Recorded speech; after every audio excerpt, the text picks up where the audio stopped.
Hi, I'm Carrie, and welcome to So Darn Fun, a channel that focuses on quality clothing alterations, pattern reviews, and useful sewing how-tos. Today I'm going to show you my 2024 summer makes. I know I'm a little bit late, but I'll explain why later. So last year I did a couple pattern reviews where I mentioned that I was getting ready to take a nice tropical vacation to celebrate my 25th wedding anniversary. And if you've been following me, you will notice that I never had a follow-up video on that. Well, my imagined vacation of my dress just barely catching that breeze, lazily strolling down a beautiful beach, that's what I imagined. This is actually what happened. So hubby and I both ended up with COVID. Our vacation was spent a majority of the time indoors, sleeping, definitely staying away from people, and just generally not feeling good. So one of those few moments that I was able to sneak outside when nobody was around to model this pair of culottes ended up with not just a gentle breeze, but a wind blowing and plastering the culottes to my legs. And my idyllic video ideas just really went downhill fast. When I returned home and I recovered, I decided to do a more controlled modeling of my garments in my own backyard. So that's what you're going to get today. So as I show 6 outfits, I'm going to go over where the patterns came from and any changes that I made to the patterns other than basic fitting changes. So we're going to concentrate on the culottes in the first couple scenes I have here. So the culottes from Silhouette Patterns, and they're called Evan Lee's culottes. Pattern number 3015. This pattern is actually retired, but it's brought back every now and again. So stick with me and I'll explain how to make changes to another culotte pattern in order to get the wideness and the more skirt-like look from them. These culottes are from a cotton batik that I purchased online, and I've cut these a bit shorter than the pattern, and I've also extended the pattern piece higher so that I could just fold over the top and put elastic in rather than using a waistband. Paired with the culottes is a white tank made from a linen, and the pattern is from fittostitch.com, which is Silhouette Patterns PBS site. Any purchase from this site goes to help fund the PBS program. This pattern is Monica's tank top, number 517. And I have to note that there is a pattern error. It might have been fixed in the more current patterns because I got this one several years ago, but for some reason there is seam allowances missing from the right front pieces and the left back pieces, just on those horizontal edges where the patterns connect to each other. But once that was corrected, this one is a really great, attractive woven tank top pattern. Next up is the same batik as the culottes,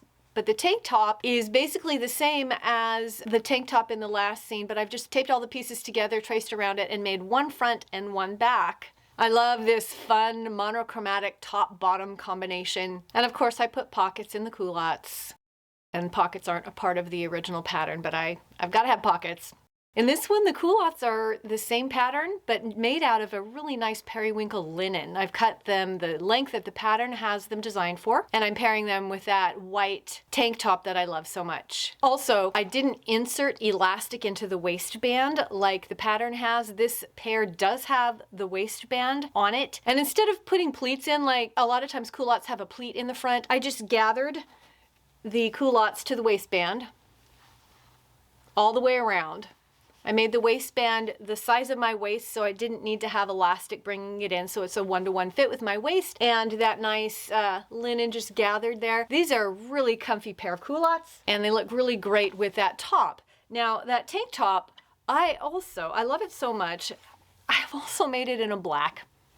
Well, I don't know if black is showing up very well, but this black one is so useful. It's a little bit more of a dressy look, and I'm going to get a lot of mileage out of it. In the white tank top here, you'll see I have vents in that tank top, side vents. In the black one, I do not. I just like the way that it fell better, putting those vents in, especially over the fullness of the culottes. Once again, the culottes are the same, but I have paired it with a nice double-brushed polyester tank top. It's Silhouette Patterns Acros Faux Cowl Tank Top, pattern number 321. This is a current pattern that's readily available from the Silhouette pattern site. You just go to Silhouette culottepatterns.com, and you can find it there. I cannot rave enough about this top. I love this tank top. I have it in a couple different fabrics, and it can be made with sleeves. I'm waiting to do that. I think it's going to be really fun for the fall to have one of these with sleeves, but it's very attractive as a tank top. It's a win-win for me, and I love the way that it looks with these culottes. The faux cowl on this is very easy to do and really attractive. It's very stable. It's not like a regular cowl. That's why it's a faux cowl, but it's a very, very nicely done pattern. Let's get into the dresses now. If you haven't seen my pattern reviews, I'm going to link them up at the top here, but I did a pattern review on this dress. This one just might be my new favorite summer dress.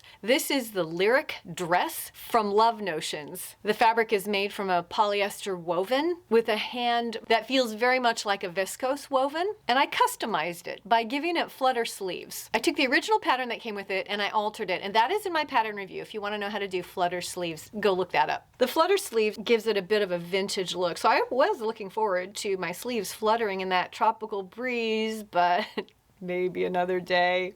This one comes with pockets in the pattern, which was exciting for me because, like I said, I love pockets.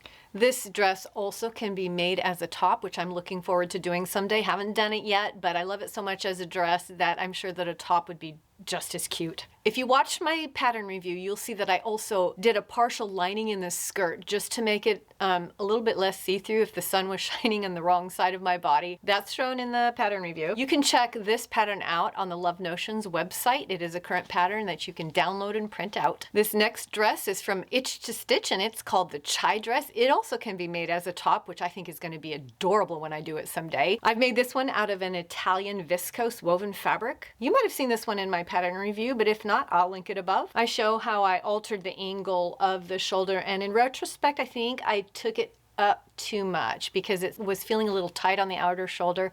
I think I might have enough seam allowance to just let that out a little bit to make it a little bit more comfortable. I also did a partial lining on the inside of the skirt too, which I show in my pattern review how I did that. I really love the waistband on this dress. I think it really makes it figure flattering. And again, there's those pockets. And that's all the modeling I have for you today. But I just want to let you know that even though the culotte pattern I used isn't readily available right now, because it kind of comes and goes, I have another pattern that I have used for culottes that will work for you, and I'll explain in a second how you can get that leg volume if that's something that you want. So let me grab a pair of the culottes I've made and show you what they look like. So Itch to Stitch has a pattern called Emily culottes, and they're very similar. And here's a pair of linen polka dot ones that I've done up. You can see here in the center front, there's this pleat right here that kind of closes to make it look more like a skirt, and it's got these really adorable little pockets here that I opted to put in, and like many Itch to Stitch patterns, they have a lot of options for each pattern. So this pair here, the leg width is less than the pattern that I use, and I'm going to show a photo right here with a yardstick laying over the top, and you can see what the width difference is. The Emily pattern is roughly 5 inches narrower than the pattern that I used, which would give a total of approximately 10 inches difference. So the pattern I used would have 10 inches more than this polka dot one that I have here. And you can see that the pattern on the bottom seems to kind of curve up a little bit. That's what happens when you slash and sort of spread that pattern. So if you want to get that really flared look, you can take this Emily pattern and you can slash the paper pattern piece from the bottom to the top, but leave it attached just a little bit at the top. Do it in a few places depending on how much wider you want it. And let's just say you want to just spread it about 5 inches wider so you get the same width that I had. Just measure the bottom until it's 5 inches wider. It's going to kind of curve it a little bit, and then tape it down and recut your new pattern. You'll just smooth out that seam allowance on the leg hem, and there you'll have the width that's going to be similar to what I modeled today. If you're putting pockets on it, you're going to have to figure out the placement. It'll mess with the placement just a little bit because it's going to be a little bit wider. If you have any questions or nice comments to leave me, please drop them below. I've given you some good ideas for things to think about sewing for summer 2025. Let me know what you're planning on doing for your summer wardrobe. Be sure to check out my playlists. And also, I've got some Amazon links in the description below. And if you use any of those links, Amazon gives me just a small commission of that. So if you do that, I thank you. These products can obviously be found in other places too, but these are things that I actually use in my studio. As always, thank you for joining me today, and I hope to see you in the next video.